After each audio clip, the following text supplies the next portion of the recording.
Magandang gabi sa inyo mga bata. Kumusta kayo ngayong gabi? Ako'y naggalak at kayo ay nasa maayos na kalagayan. Ngayon, tumayo muna ang lahat para sa ating panimulang panalangin.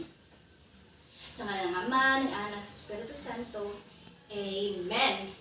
Bago magsiupo ang lahat, pulutin muna ang makalat na makikita ninyo sa tabi na inyong mga upuan at pakiayos na rin ang inyong mga upuan. At tingnan ninyo ang inyong mga katabi sa kaliwa at sa kanan at sabihin sa akin kung sino ang lumiban sa gabing ito. May lumiban ba sa gabing ito mga bata? Wow! Ako ay nagagalak at walang lumiban sa gabing ito. Ngayon naman ay magbabalik-aral tayo. Ano nga ba ang ating itinalakay noong nakaraang tagpo? Tama! Ang ating itinalakay noong nakaraang tagpo ay tungkol sa kwentong si Juan at ang mga alimango. Sino-sino naman ang mga tauhan sa kwentong si Juan at ang mga alimango? Mahusay! Ang mga tauhan sa kwentong si Juan at ang mga alimango ay si Juan, nanay ni Juan, at ang mga alimango. Ngayon, ano ba ang aral na napulot ninyo tungkol sa kwentong si Juan at ang mga alimango? Napakahusay naman ang sa kasagutan ni Jeline. Bigyan natin ng 5 bagsak si Jeline. Ang kanyang kasagutan ay dapat daw ay makinig ng mabuti sa mga magulang at huwag maging tamad. Ngayon ay dadako na tayo sa ating tatalakayin. Pero bago iyan, may laro muna tayong lalaruin. Ang larong ito ay may pamagat na charade. Simple lamang ang larong ito. Ipapangkat ko kayo sa 2 grupo. Ito ang pangkat una at ito naman ang pangkat pangalawa. Ang gagawin lamang ng bawat pangkat ay pipili ng isang representante na pupunta dito sa harap at iaakto ang mga salitang ibibigay ko sa kanya. At ang ibang mga miyembro ng pangkat ay siyang hula kung ano ang salitang iniakto ng representante. Maaari din ang representante na magbigkas ng mga salitang kaugnay sa salitang ibibigay ko sa kanya. Basta huwag lamang bibigkasin ang salitang ibinigay ko sa kanya. Naintindihan ba mga bata? Handa na ba kayo para sa ating laro? Ngayon, base sa larong ating ginawa o inyong ginawa, patungkol saan kaya ang ating tatalakayin ngayong gabi? Tama! May punto ang sagot ni Hans. Ang ating tatalakayin ngayong gabi ay konektado sa isang haring sakim. Ano ba? Tungkol saan kaya ang ating tatalakayin ngayong gabi? May punto din ang sagot ni Will Rose na may konektado ang ating tatalakayin ngayong gabi patungkol sa isang taong matuso at matalino.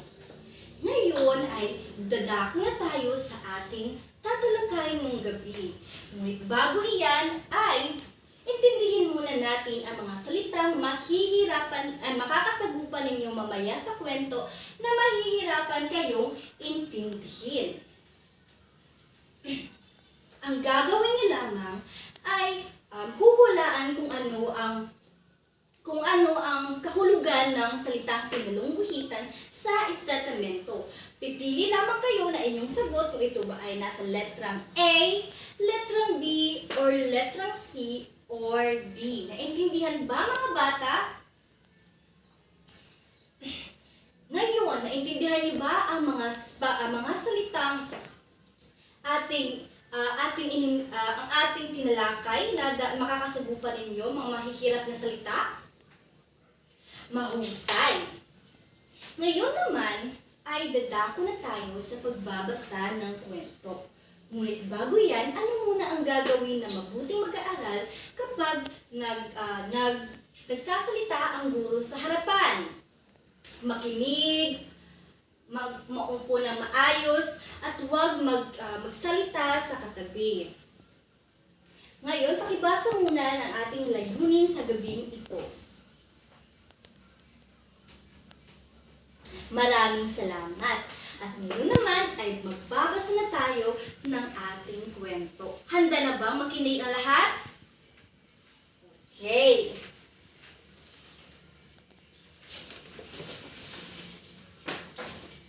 Ang pamagat ng ating kwentong tatalakayin ngayong gabi ay tungkol sa naging sultan si Pilandok. Nagmula ang kwentong ito sa Maranao at ang kalahulugan ng pangalang Pilandok ay Juan. Si Pilandok ay nakatulang ikulong sa isang kulungang bakal at itapon sa dagat dahil sa isang pagkakasalang kaniyang ginawa. Sino ang kikinulong sa bakal at ipinatapon sa dagat? Tama, si Pilandok. Pagkalipas ng ilang araw, ang sultan ay nanggilalas na makita si Pilandok sa kanyang harap na nakasuot na magarang kasuotan ng sultan. Nakasabit sa kanyang bewang ang isang kumikislap na ginintuang taba. Hindi ba't itinapon ka na sa gitna ng dagat? Nagtatakang tanong ng sultan kay Pilandok. Siya pong tunay, mahal na sultan, ang magalang na tugon ni Pilandok.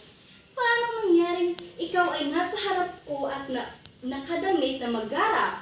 Dapat ay patay ka na ngayon, ang wika ng sultan. Hindi po ako namatay, mahal na sultan, sapagkat nakita ko po ang aking mga ninuno sa ilalim ng dagat nang ako'y sumapit doon.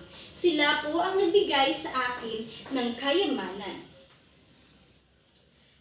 Sino po ang nagnanais na mamatay sa isang kahariang masagana sa lahat ng bagay? Ang paliwanag ni Pilandok. Marahil ay nasisiraan ka na ng bait, ang sabi ng hindi naniwalang sultan. Nalaman ng lahat na walang kaharian sa ilalim ng dagat. Kasinungalingan po iyan. Bakit po nandito ako ngayon? Ako na ipinatapon ninyo sa gitna ng dagat. Ako na ikinulong pa ninyo sa hawla ay narito ngayon at kausap ninyo. Ang paliwanag ni Pilandok. May kaharian po sa ilalim ng dagat at ang tanging paraan para sa pagtungon roon ay ang pagkulong sa hawla at itapon sa gitna ng dagat. Ako po'y alis na at marahil ay hinihintay na ako ng aking mga kamag-anak. Umaakmang aalis na si Pilandok. Hintay! Sarsala ng sultan kay Pilandok. Isama mo ako at nais kong makita ang aking mga ninuno. Ang sultan ng mga sultan at ang iba ko pang mga kamag-anak. Tatawagin sana ng sultan ang mga kawal, ngunit pinigil siya ni Pilandok at pinagsabihang walang dapat makaalam ng bagay na iyon. Dapat daw ay mag-isang pupunta roon ang sultan sa loob ng isang hawla. Kung gayon, ay ilagay mo ako sa loob ng hawla at itapon mo ako sa gitna ng dagat. Ang sabi ng sultan. Sino po ang manmumuno sa kaharian sa inyong pag-alis? Ang tanong ni Pilandok. Kapag nalaman ko ng iba ang tungkol sinabi ko sa inyong kaharian sa ilalim ng dagat, ay magnanais silang magtungo rin doon. Sandaling naisip ang sultan at nakangiting nagbika. Gagawin kitang pansamantalang sultan, Pilandok. Mag-iiwan ako ngayon din ng isang kautusang ikaw ang pansamantalang hahalili sa akin. Hintay ang pigil ni Pilandok. Hindi po ito dapat malaman ng inyong mga ministro. Ano ang nararapat kong gawin ang usisa ng sultan? Ililihim po natin ang bagay na ito basta't ipagkaloob niyo sa akin ang inyong korona, singsing at espada. Pag nakita ito ng mga ito ang inyong mga kabig ay susundin nila ako, ang tugon ni Pilandok. Pumayag naman ang sultan. Ibinigay na lahat kay Pilandok ang hinihingi nito at nagtungo sila sa tabing dagat. Ikinulong ni Pilandok sa isang hawla ang sultan at isinakay sa isang bangka. Pagdating sa gitna ng dagat, ihinihagis ang hawlang kinalulunan ng sultan. Kaagad lumubog ang hawla at namatay ang sultan. Mula noon, si Pilandok na ang naging sultan. Naintindihan niyo ba ang kwento, mga bata? Ako'y nagagalak at naintindihan ninyo ang kwento. Ngayon naman, ano nga ulit ang pamagat ng kwentong ating binasa? Tama, ang pamagat ng kwentong ating binasa ay naging sultan si Pilandok. Sino-sino ba ang tauhan sa kwentong naging sultan si Pilandok? Si Pilandok, ang sultan, at ang mga ministro. Ngayon, paano ba naging sultan si Pilandok? Paano ba kinumbinsi ni Pilandok ang sultan na gawin siyang pansamantalang sultan? Mahusay, Jeline, na kumbinsi ang sultan dahil sa taglay na katalinuhang meron si Pilandok. Bakit pumayag ang sultan na gawing hari si Pilandok? Tama, dahil isang sakimang sultan, kaya ginawa niyang sultan si Pilandok. Ano ang katangian ni Pilandok? Matino at mahusay. Ito ay matino at tuso. Sa tingin niyo ba ay tama lamang ang ginawa ni Pilandok sa sultan?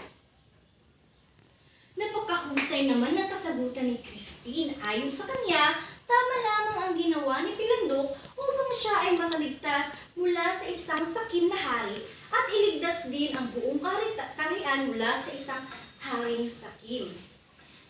Kung kayo si Pilandok, gagawa niyo rin ba ang kanyang ginawa?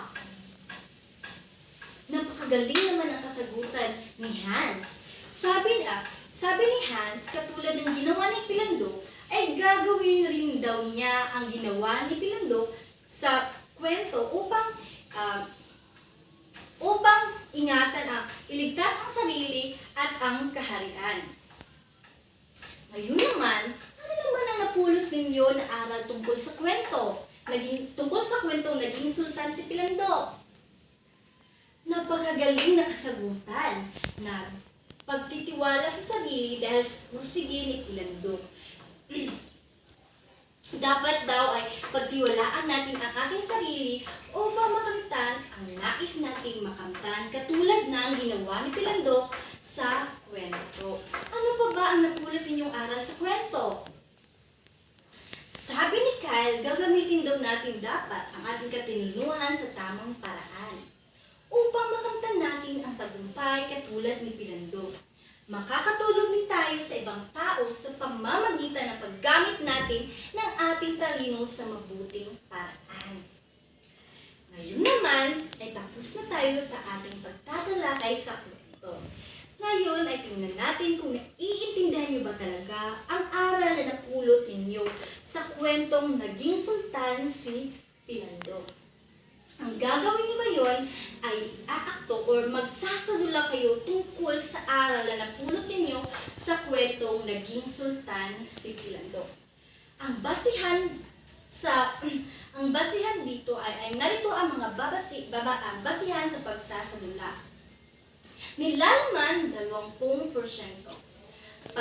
Pagkamalikhain 15%. Pag-organisasyon 10% at ang kooperasyon 5%. May kabuuan na 50%.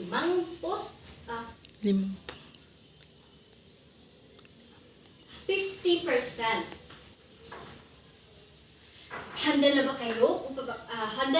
Para magsadula, mga bata?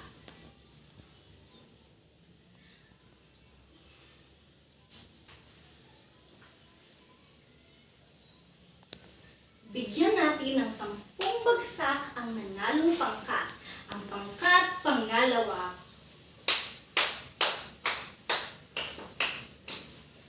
Ngayon, bago natin tapusin ang ating klase, may takdang aralin kayong gagawin.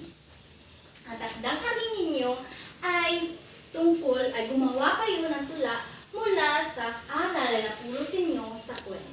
Naintindihan niyo ba mga bata? Magaling! Ngayon naman ay magsitayo ang lahat. Maraming salamat sa kooperasyon ninyo at sa pagpasok sa klase ngayong gabi at paalam na sa inyo mga bata. Bye guys, thank you.